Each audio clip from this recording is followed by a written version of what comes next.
함께 기도드리겠습니다. 아버지 하나님, 오늘도 우리에게 풍성한 은혜를 예비하시고 주님 존전에 부르시고 붙들어 주시니 감사합니다. 주께서 예비하신 그 은혜를 충만히 받아 누림으로 이 복된 날을 살아감에 부족함이 없도록 주님 이 시간 은총을 더하여 주시고 주의 말씀으로 우리를 견책하고 지도하여 주시며 주의 성령으로 충만히 함께하여 주시옵소서. 감사를 드리며 예수님 이름으로 기도합니다. 아멘. 오늘 우리에게 주시는 하나님 말씀은 여호수아 24장 29절부터 33절까지의 말씀입니다.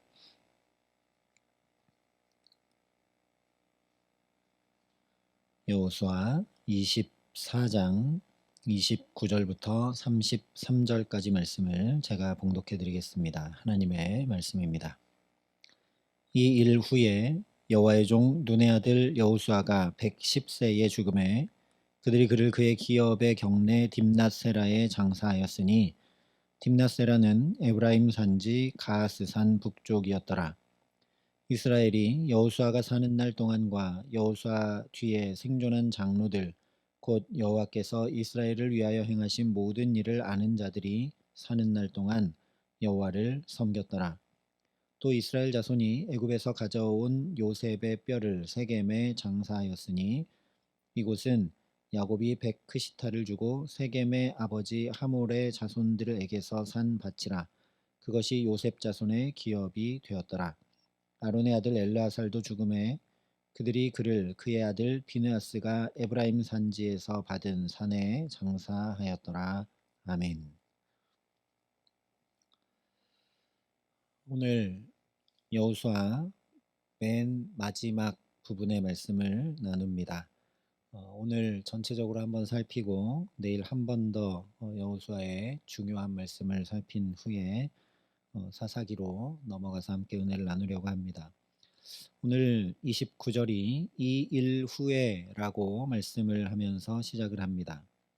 이 일이라 한 것은 작게는 28절까지 말씀했던 이스라엘의 언약 갱신이 있은 후에 라는 말씀이고 조금 더 범위를 넓혀보면 23장부터 시작된 여호수아의 유언을 남긴 후에 라는 이야기죠. 더 크게 보자면 여호수아서 전체에서 있었던 가나안 입성과 정복 전쟁과 유업 분배 후에라는 말씀입니다. 그 의미가 어떤 것이든 이 일 후에라는 말씀은 이제 이스라엘 백성들이 각 지파별로 유업을 받아 가나안 땅에 살기 시작한 후에라는 이야기이죠.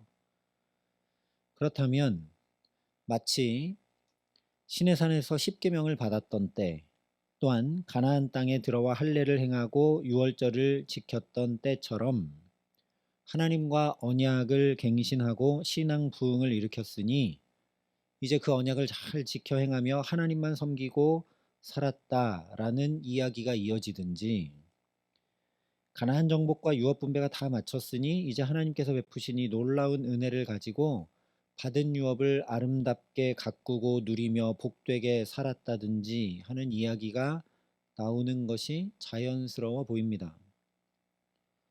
물론 31절에 이스라엘이 여호수아가 사는 날 동안과 여호수아 뒤에 생존한 장로들 곧 여호와께서 이스라엘을 위하여 행하신 모든 일을 아는 자들이 사는 날 동안 여호와를 섬겼더라 말씀을 하고 있죠.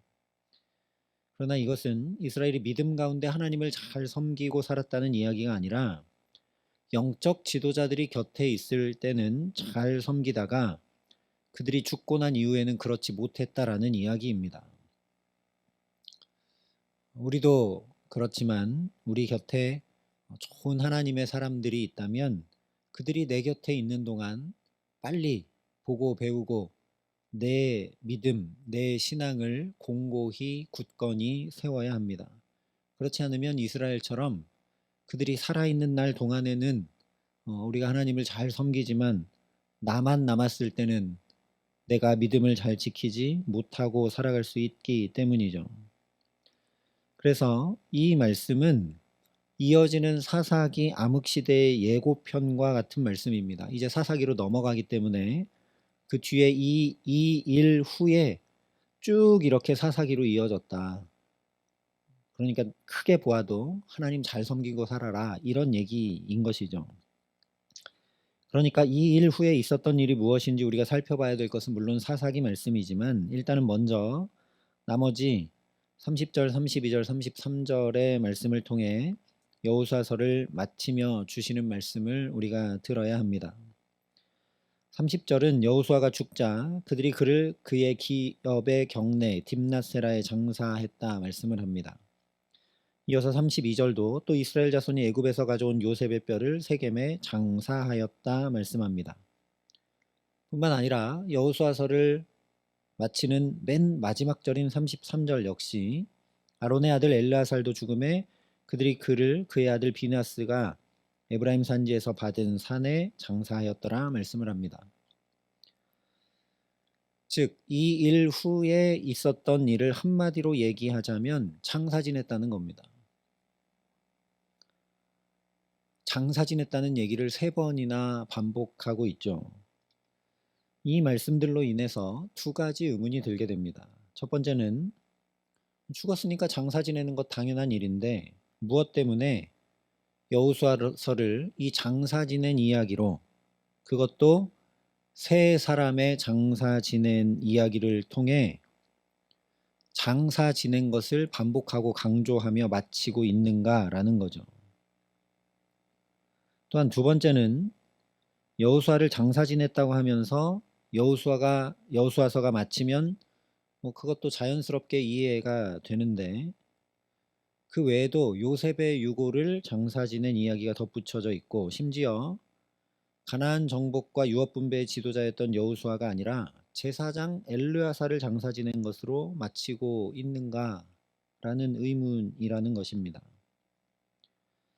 요셉의 유고를 장사하는 이야기나 제사장 엘르아사를 장사하는 이야기를 함께 하는 것, 그것도 얼마든지 이해할 수 있지만 지도자였던 여호수아의 장례를 맨 뒤에다 놓았으면 더 자연스럽고 잘 이해가 될 것 같은데 그렇지 않고 엘르아살의 죽음과 장례로 마치고 있는 것이 이상하다라는 거죠.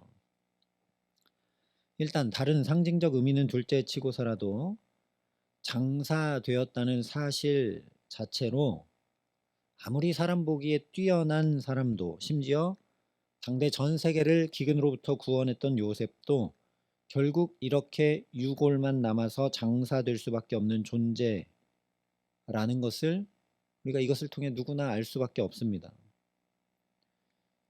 그래서 장사 지냈다는 이야기를 3번 반복하고 강조하는 겁니다. 인간은 결국 흙으로 돌아가게 되는 존재인 것을 항상 잊지 말고 교만으로 행치 말라는 말씀이 여호수아서의 말씀이라는 것이죠.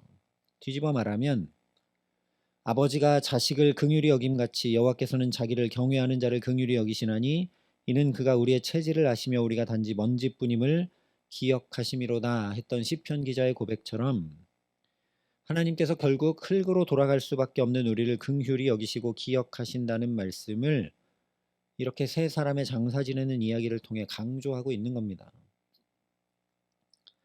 또한 제사장 엘르아살의 장례로 여호수아가 끝마치고 있는 것 역시 마찬가지입니다. 우리가 볼 때는 좀 이상해 보이고 의구심이 들지만 사실 약속의 땅에서 각 지파별로 받은 유업을 누리며 사는 것은 곧 하나님의 거룩한 백성으로 제사장 나라를 이루며 사는 것이어야 하기 때문에 제사장의 죽음과 장례로 여호수아서가 마치는 것은 지극히 당연한 일입니다. 또한 이것은 여호수아나 엘르아살이나 그 중요도에서 별 차이가 없다라는 걸 그대로 보여주는 것입니다. 물론 여호수아가 이스라엘 백성들을 이끌고 뗏목 하나 없이 언약궤만 맨 채 요단을 건넜고 또 똑같이 언약궤만 맨 채 여리고성을 무너뜨렸고 아이성 전투 외에는 한 번도 패한 적 없이 전승으로 가나안을 정복할 뿐 아니라 하나님 말씀을 그대로 지켜 행하며 제비 뽑아 각 지파에게 약속의 땅을 유업으로 분배하는 일까지 온전하게 다 마친 그런 지도자이지만 그가 다른 사람보다 뛰어나고 위대해서가 아니다라는 것을 기억하도록 맨 마지막에 여호수아가 아닌 제사장 엘르아살의 죽음과 장례로 마치는 것입니다. 이것을 다 한마디로 하면 성경은 영웅 이야기의 기록이 아니라는 것을 분명히 알라는 겁니다. 오히려 이렇게 장사 지낼 수밖에 없는, 죽을 수밖에 없는 존재들이 하나님의 손에 붙들려서 애굽의 총리로도 가나안 정복의 지도자로도 또 하나님의 제사장으로도 복된 삶을 살고 마치게 되었다라는 것을 기억하라는 이야기입니다. 우리가 잘 알고 있듯이 죽음은 죄 때문에 온 것이죠. 그래서 죄의 삭스는 사망이라 분명히 말씀해 주셨습니다. 그러니 죽는다라는 것 자체가 우리가 곧 죄인임을 명확하게 증명하는 일입니다. 그런데 그런 죄인은 결코 하나님 앞에 설 수가 없고 하나님의 역사에 아무 역할을 하지 못하는 소용없는 존재일 뿐이며 오히려 하나님의 영광을 가리는 존재이죠. 그러므로 이런 죄인이 하나님께 부름받았다면, 하나님께 붙들렸다면, 하나님께 쓰임받았다면 그것도 하나님의 구원 사역에 동참하게 하셨다면 이미 그것 자체로 놀라운 은혜와 감격일 수밖에 없습니다. 이것을 잊지 않고 살아야 하기 때문에 새 사람을 장사지는 이야기로 여호수아서가 마치는 것이죠. 아, 나는 죄인이구나. 나는 결국 흙으로 돌아갈 수밖에 없는 먼지 같은 존재구나 하는 것을 분명히 직시하고 그러니까 하나님께 붙들리지 않으면 하나님의 도움이 없으면 살아갈 수 없는 존재라는 사실을 늘 기억해야만 이 가나안 땅을 살아가면서 자기 자신이든 다른 사람이든 사람을 의지하거나 가나안 백성들의 삶을 따라가지 않고 오직 하나님만 섬기며 살아갈 수 있기 때문입니다. 그렇지 않으면 내가 죄인인 것, 내가 연약한 존재인 것, 아무 쓸모없는 존재인 것 직시할 줄 모르고 깨달을 줄 모르면 내 힘과 내 능력을 자랑하게 되고 내가 다른 사람보다 더 나아 보이게 되고 그래서 하나님 없이 마음대로 말 그대로 죽을 수밖에 없는 그 길을 살아가게 마련이기 때문입니다. 이것을 예수님께서 비유로 잘 이야기해 주신 것이 바로 마태복음 20장의 포도원 주인과 품꾼 비유의 말씀입니다. 이른 아침부터 와서 하루 종일 포도원에서 일한 품꾼이든 오후 5시에 와가지고 겨우 1시간 남짓 일한 품꾼이든 주인은 똑같이 한 데나리온을 줍니다. 잘 이해가 되지 않고 그래서 이른 아침부터 온 품꾼들이 이게 대체 어찌 된 일이냐, 왜 똑같이 대우하느냐 이야기하죠. 항변하죠. 그러나 품꾼에게 이 한 데나리온이 없으면 생계를 이어갈 수 없기 때문에 포도원 주인은 이른 아침부터 계속 인력시장에 나가 안타까운 마음으로 너도 포도원에 들어가라. 너도 포도원에 들어가라. 오후 5시에도 너도 포도원에 들어가 일해라. 일꾼들을 불렀던 것입니다. 하루 벌어 하루 살아가는 품꾼들 모두에게 내일도 그러니까 우리 포도원에 와서 일할 뿐 아니라 올 때 일자리 구하지 못한 너의 다른 친구들도 함께 불러와서 이 온전한 품삯을 받아 제발 살아라 하는 것이 이 포도원 주인의 마음이라는 거죠. 그렇지 않으면 그 온전한 품삯 받지 못하면 그 품꾼은 자기만 아니라 자기에게 딸린 식솔들까지 그야말로 굶고 죽음에 이를 수밖에 없기 때문입니다. 다시 말하면 아무리 능력자라도 아무리 지혜자라도 아무리 근면 성실한 자라 할지라도 온전한 하나님의 은혜가 없이는 결코 살 수 없는 존재인 것을 분명히 알고 살아가야 한다라는 말씀입니다. 거꾸로 뒤집으면 하나님의 은혜 없이는 아무도 살 수 없다라는 거죠. 아침 일찍부터 와서 하루 종일 일한 품꾼도 그가 근면하고 성실하고 잘했지만 주인이 한 데나리온 주지 않으면 그도 못 사는 겁니다. 오늘 우리도 마찬가지입니다. 결코 하나님 앞에 설 수 없는 우리를, 주의 아름다운 향기가 아니라 죄로 인한 악취만 풍기게 되는 우리를 오늘도 당신의 자녀로 불러주실 뿐 아니라 이렇게 첫 시간부터 나와 기도할 수 있는 직분도 맡겨주시고 부모와 자녀, 동료와 이웃도 우리에게 맡겨주셨고 건강과 물질과 시간도 맡겨주시는 분이 바로 우리 아버지 하나님이십니다. 그리고 그렇게 맡겨주신, 우리에게 주신 그 유업 가지고 하나님의 영광 드러내며 살아갈 수 있도록 이렇게 또 깨우치시고 붙드시며 오늘을 살아갈 수 있는 새 은혜를 더해 주시는 분이 바로 우리 아버지 하나님이시다라는 거죠. 저 먼 옛날 요셉이나 여호수아나 엘르아살만 아니라 오늘 우리에게도 그렇게 동일하게 은혜를 주실 뿐 아니라 이렇게 귀한 복음도 내게 맡기셔서 당신의 구원 역사에까지 동참시켜 주시는 이 하나님 분명히 알고 살아가라는 말씀입니다. 그러니 오늘 저와 여러분이 예 주님, 저는 먼지 같은 존재입니다. 하나님의 은혜 없이는 오늘도 나는 죄인일 수밖에 없습니다. 나는 무익한 종입니다. 주의 은혜 없이는 도저히 오늘을 살아갈 수가 없습니다. 엎드려 기도하오니 오늘에 필요한 오늘의 은혜, 건강도 물질도 지혜도 맑고 밝고 환한 마음과 성령 충만함도 더하여 주옵소서 간구하는 저와 여러분 될 수 있기를 소망합니다. 그래서 하나님이 은혜를 주시고 하나님이 붙들어 주시기에 요셉처럼 여호수아처럼 엘르아살처럼 평생토록 하나님 의지하고 그의 말씀 준행하는 사람으로 살아가게 하시기를 간절히 기도합니다. 그래서 우리도 요셉처럼 여호수아처럼 엘르아살처럼 끝까지 믿음의 선한 싸움 다 싸우며 나와 나 같은 자와 평생토록 함께 하신 그 하나님 찬양함으로 날마다 살아가게 하시는 귀한 은총 더해 주시기를 우리 구주 예수 그리스도의 이름으로 간절히 축원합니다. 함께 기도하시겠습니다. 아버지 하나님, 무익하고 무익한 우리들을 또 주님 앞에 불러주셔서 은혜를 더해 주심을 참으로 감사합니다.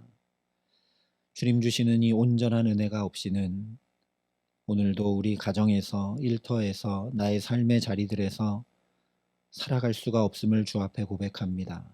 걷는 걸음마다 죄밖에 남는 것 없을 수밖에 없음을 주 앞에 고백합니다. 그러나 똑같이 죽을 수밖에 없는 요셉을, 여호수아를, 엘르아살을 붙드셔서 하나님의 거룩한 자들로, 영광스러운 자들로 그들의 평생을 살게 하셨던 것과 똑같이 오늘 우리도 주님 붙들어 주시고 은혜를 주셔서 존귀히 여김받는 자로, 하나님의 자녀로, 주의 복음 맡은 자로 우리 삶의 자리자리들에서 하나님의 영광 드러내며 살아감에 부족함 없도록 우리에게 은총을 더하여 주시옵소서. 그래서 우리도 평생 하나님이 이렇게 함께 해주셔서 내가 이렇게 존재하고 살아가고 기동합니다. 오늘도 주의 은혜로 살아갑니다. 그 찬양이 우리 입술에서 끊이지 않는 가장 복된 삶을 오늘도 주와 함께 살아감에 부족함 없도록 기도하는 우리에게, 엎드려 간구하는 우리에게 하늘 문을 여시고 은혜 위에 은혜를 더하여 주시옵소서. 이제는 우리 구주 예수 그리스도의 은혜와 아버지 하나님의 사랑과 성령의 교통 역사하심이 여기 머리 숙여 주님의 충만한 은혜 덧입어 살기를 소원하고 결단하는 여기 모인 모든 주의 성도들과 사랑의 빛교회 모든 교우들과 이 나라의 민족과 이 귀한 복음을 오늘도 세계 만방에 전하시는 선교사님들 가운데 이제로부터 영원토록 함께 하시기를 간절히 축원하옵나이다. 아멘.